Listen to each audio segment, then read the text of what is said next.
गरीब माँ और 5 बेटियों का गाजर घर।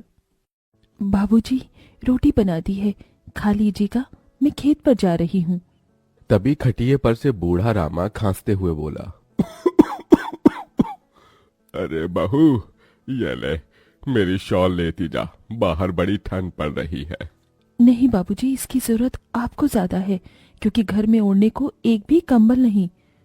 माँ, आज हम तीनों भी आपके साथ चलेंगे खेत पर बच्चों, तुम्हारे पास स्वेटर भी नहीं, सर्दी लग जाएगी। माँ, जल्दी तो आपको गुलिया दीदी और तानी दीदी को भी लगेगी। अगर हम जब एक साथ मिलकर खेत पर काम करेंगे तो ज्यादा पैसे आएंगे और फिर हम कंबल खरीद लेंगे। मेरा राजा बेटा कितना समझदार हो गया है, माँ के दुख को समझने लगा है। सरिता अपने बच्चों के साथ खेत पर आती है, जो कि जंगल के पास पड़ता था। बच्चों, हमें आज के आज खेत जोतकर गाजर की फसल बोनी है। सरिता की चारों बिटिया और राजा भी कड़ी मेहनत से बंजर खेत को जोतते हैं और फिर सब मिलकर खेती करते हैं। दिन बीतते हैं। एक रोज जब सरिता घर आती है तो वो अपने पति को घर में जुआ खेलते देखती है। अरे बिरजू, भूख लगी है। ये ले, दारू 2 घूंट मार ले। अरे खाली दारू, इसके साथ कुछ चखना मिल जाता तो मजा आ जाता। अरे देख बिरजू, तेरी लुगाई आ गई। बिरजू को घर में जुआ खेलते देखकर सरिता बौखला कर बोली, अजी, तुमको शर्म नहीं आती? घर में जुआ खेलते और दारूबाजी करते। तो फिर बोली, अरे जानती नहीं, पति परमेश्वर होता है और पत्नी की जगह पति के पैरों में होती है। चल जल्दी से मेरे लिए अंडा ऑमलेट बना और गरम रोटी भी। तुम्हें अब मुफ्त का खिलाने को राशन नहीं मेरे पास। 6 बच्चे हो गए हैं, जानती भी हो इन सब का पेट कितनी मुश्किल से पाल रही हूँ मैं। तुम्हें तो जिम्मेदारी से मतलब ही नहीं। घर में बूढ़ा बीमार पिता है, तुम तो कमाने गए थे ना, फिर क्या हुआ? आते ही पैसे मांगने लगी। पति ने खाया पिया कि नहीं ये तेरा बाप पूछेगा। नशे में तो बिरजू सरिता से अकड़ते हुए अपनी चमड़े की चप्पल निकालकर उसे बहुत पीटता है। ये ले, और लड़ाएगी जुबान? मैं कमाता नहीं तो क्या इस घर में मेरी इज्जत नहीं होगी? ये ले। बचाओ, ओह बचाओ, माँ को मत मारो पिताजी। तभी लड़खड़ाते हुए बिछौने से उठकर बूढ़ा रामा कहता है, अरे निकम्मे, छोड़ दे बहू को, निकल जा इस घर से तू, और फिर कभी शक्ल मत दिखाना। अरे ये मेरा घर है, मैंने बनाया है इसे। बिरजू चला जाता है। तभी रामा रोते हुए बोलता है, अरे जाने कैसे उड़ाऊं बेटे को जन्म दे दिया है मैंने। मेरे हाथों भारी गलती हो गई जो इसे तेरी शादी कराई। बहू माफ कर दे मुझे। पर उस 5 बेटियों की गरीब माँ का दुख इतना ही नहीं था कि एकदम से जोरदार तूफान उठा और झोपड़ी की छत हवा के झोंके से उखड़ कर गिर गई। हे भगवान, इतना भयंकर तूफान! तानी, गुड़िया, अंजू, तुम तीनों सोनी, राजा और मुनिया को लेके बाहर निकलो, मैं दादाजी को लेकर आती हूँ। उठिए बाबूजी। नहीं बहू, तू जा, मेरा समय आ गया है। तुझे उन 5 बच्चियों की सौगंध, तेरे बाद उन्हें देखने वाला कोई नहीं। जा बहू, जा। सरिता के बाहर निकलते ही पूरी झोपड़ी गिर जाती है। सरिता छाती पीट पीट कर रोने लगती है। बाबूजी। अरे कैसा निर्दयी है रे तू ऊपर वाले! क्या मिला आखिर, क्या मिला तुझे मेरा घर उजाड़ कर? तू खुद तो अपने घर में सो रहा है और मेरी 5 बेटियों को बेघर कर दिया। जवाब दे, तू बोलता क्यों नहीं? सरिता को टूट कर रोता देखकर उसकी 5 बेटी भी बिलख बिलख कर रोती है। चुप हो जाओ माँ, रो मत। माँ, मुझे जल्दी ठंड लगती है। हे भगवान, इतनी बर्फ गिर रही है, मुझे इस ठंड से अपने बच्चों को बचाना होगा। सरिता सबका दरवाजा खटखटाती है, मगर कोई भी मुसीबत में उसकी मदद नहीं करता। हार कर वो अपने जंगल वाले गाजर के खेत में आ जाती है और सब रात भर ठंड से कांपते ठिठुरते हुए बीतती है। माँ, बहुत भूख लगी है। हाँ माँ, मुझे भी भूख लगी है। तभी सरिता की सबसे बड़ी बेटी तानी खेत में देखती है जहां लाल लाल गाजर उगे थे। देखो माँ, हमारे खेत में तो गाजर तैयार हो गए हैं। फिर तानी अपने सभी भाई बहनों को गाजर तोड़ कर देती है। ये लो मेरी बहनों, गाजर खा लो। अपनी बेटियों को ठंड में ऐसे देख उस गरीब माँ का मन अपार दुख से भर जाता है। अपनी इस गरीब लाचार माँ को माफ कर देना बच्चों, तुम्हें ये ठंड भोगना पड़ रहा है। तभी एकदम से दिन का माहौल रात सा हो जाता है और तेजी से बर्फ गिरने लगती है। बाप रे बाप, एकदम से इतनी ठंड, ऐसे तो बिना घर के हम बच नहीं पाएंगे। तभी सरिता अपना आंचल उन पर उड़ाती है, मगर बच्चे थरथरा उठते हैं कि एकदम से गुड़िया कहती है, माँ, तानी दीदी, हम अपना घर बना सकते हैं। मगर कैसे बिटिया, हमारे पास पैसे भी तो नहीं। माँ देखो, हमारे खेत में कितने सारे गाजर उगे हैं, हम इसी से अपना घर तैयार करेंगे, पर हम सबको साथ मिलकर मदद करनी होगी। राजा बेटा, जब तक कि हम गाजर घर तैयार नहीं कर लेते, तुझे अपनी छोटी बहनों का ख्याल रखना होगा, रखेगा ना? हाँ माँ, रखूंगा। सरिता आग जलाकर अपने दोनों सबसे छोटे बच्चों को उसके पास बिठा देती है और खुद अपनी चारों बेटियों के साथ उस भयंकर ठंड में गाजर घर बनाने लगती है। अंजू, सोनी, गुड़िया, तुम दोनों मुझे और तानी दीदी को गाजर तोड़ तोड़ कर दो, हम घर बनाते हैं। ठीक है माँ। गरीब माँ बेटियां मिलकर गाजर घर बनाती हैं, मगर घर एकदम से ढह जाता है, जिससे सरिता दुखी हो जाती है। कितनी मेहनत से ये गाजर घर बनाया था हमने, मगर सारी मेहनत बेकार चली गई। तभी चारों बेटियां रोते हुए गाकर अपनी माँ को हिम्मत देती हैं। जिंदगी की यही रीत है, हार के बाद ही जीत है, थोड़े आंसू है थोड़ी हंसी, आज गम है तो कल है खुशी, जिंदगी की यही रीत है, हार के बाद ही जीत है। मेरी बच्चियों। रोते हुए सरिता अपनी बेटी को गले से लगा लेती है। वो फिर कोशिश करते हैं, कई बार उनका गाजर घर बिगड़ता है। तभी गुड़िया कहती है, माँ, अगर हम अपना गाजर घर मजबूत बनाने के लिए पहले लकड़ी फट्टे से ढांचा बना लें, तो फिर हमारा गाजर घर नहीं गिरेगा। सब ऐसा ही करते हैं, जिससे उस बार उनका गाजर का घर मजबूत बन जाता है। सरिता अपनी पांचों बेटियों और बेटे के साथ घर के अंदर आती है, तब जाकर उनके शरीर को गर्माहट महसूस होती है। अरे वाह माँ, दीदी, आप सबने कितना सुंदर गाजर घर बनाया है, और ये कितना गर्म भी है। तभी सरिता अपने बेटे बेटियों का मुंह देखती है। सबकी आंखों में भूख थी। मैं जानती हूँ तुम सबको भूख लगी है ना, अपनी माँ को एक दिन दे दो, मैं कल काम ढूंढ लूंगी। ठीक है, आज हम ये गाजर खाकर सो लेंगे। आप भी खा लो ना माँ, आपने 2 दिन से कुछ नहीं खाया। सोनी अपने नन्हे हाथों से अपनी गरीब माँ को गाजर खिलाती है। अगले दिन सरिता ठंड में इधर से उधर काम ढूंढने भटकती रहती है, मगर कोई उसे काम नहीं देता। इधर अब उसके खेत के गाजर भी खत्म हो गए थे, जिससे उसकी बेटियां भूखी थी और उसकी दूधमुही बेटी भूख से रोई जा रही थी। माँ, मुन्ना को भूख लगी है, उसे खाना चाहिए। छोटे बच्चे खाना नहीं खाते राजा, इसे दूध पीना है। हे बसुरी बजैया, एक माँ की ममता की इतनी भी परीक्षा मत लो कि वो अपने बच्चे को दूध भी ना पिला सके। तभी सरिता को द्वार पर एक गाय के रंभाने की आवाज सुनाई दी। माँ, लगता है बाहर गाय आई है। सरिता अपनी बेटियों के साथ बाहर आकर देखती है तो गाय के थन से दूध की धारा बहे जा रही थी। इस गाय के थन में कितना दूध गिर रहा है। सरिता गाय का गर्म दूध अपनी बेटी को पिलाती है। तभी गाय उसके खेत में जाकर गोबर कर देती है, जिससे एकदम से जादू होता है और खेत लाल चमकदार गाजर से भर जाता है। माँ, ये तो कोई जादुई गाय लगती है। देखो, हमारे खेत में कितने गाजर हो गए। हाँ गुड़िया, मैं जादुई गाय हूँ।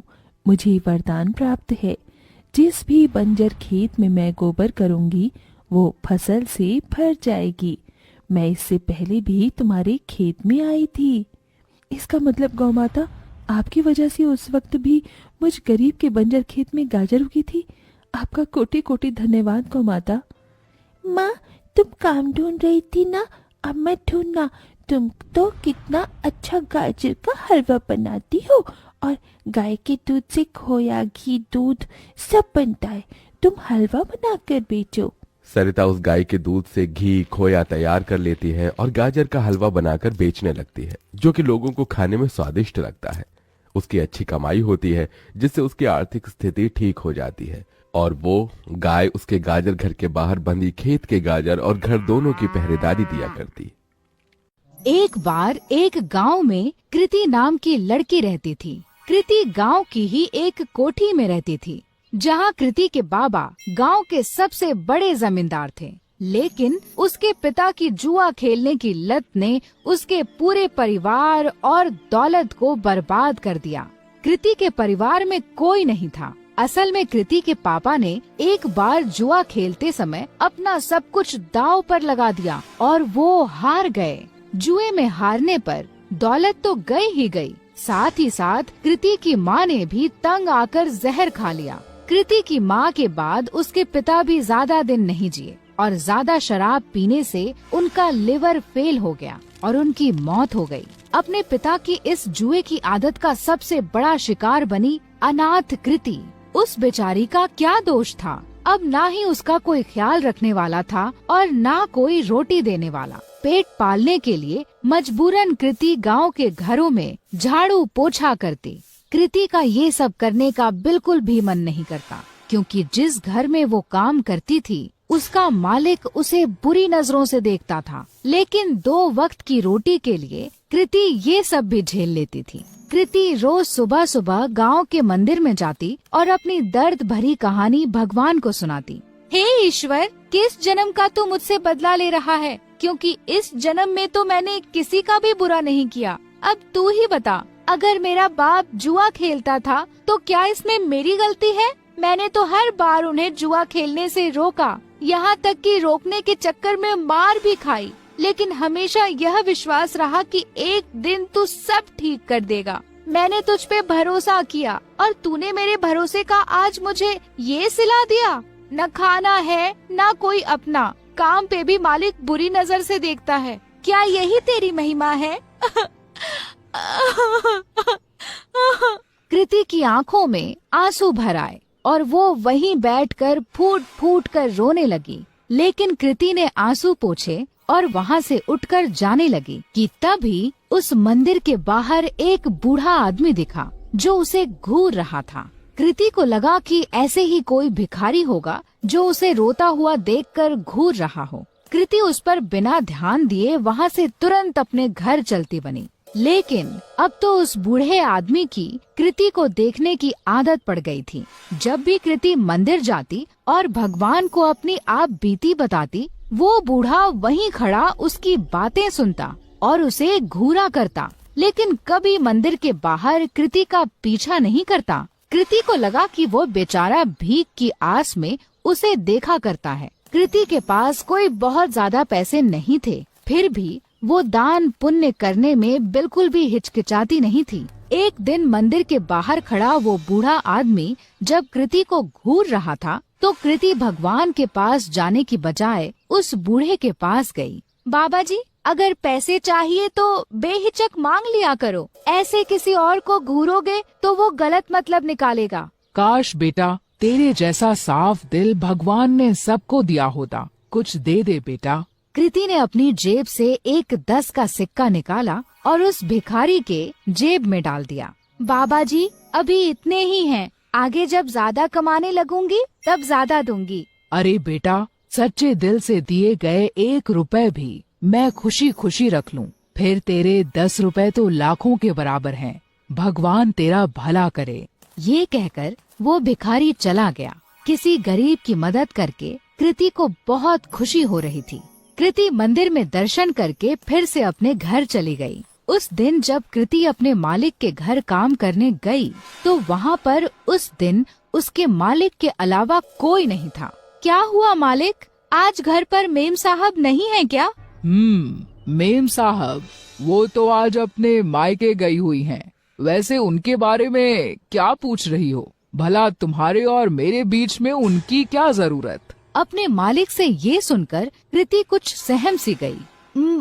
मालिक, मैं जरा घर की साफ सफाई कर देती हूँ। ये कहकर कृति घर की साफ सफाई करने लगी। अपने मालिक के डर के मारे आज कृति ने जल्दी जल्दी सारा काम खत्म कर दिया। लेकिन काम करके जैसे ही कृति घर जाने के लिए दरवाजे की ओर बढ़ी, वैसे ही उसका मालिक दरवाजे के सामने आकर खड़ा हो गया। मालिक, दरवाजे से हट जाइए, मुझे घर जाना है।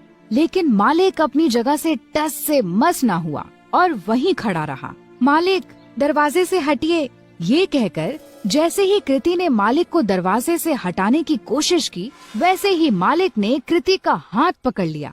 अरे ऐसे कैसे जाने दूं? आज तो मौका मिला है मुझे।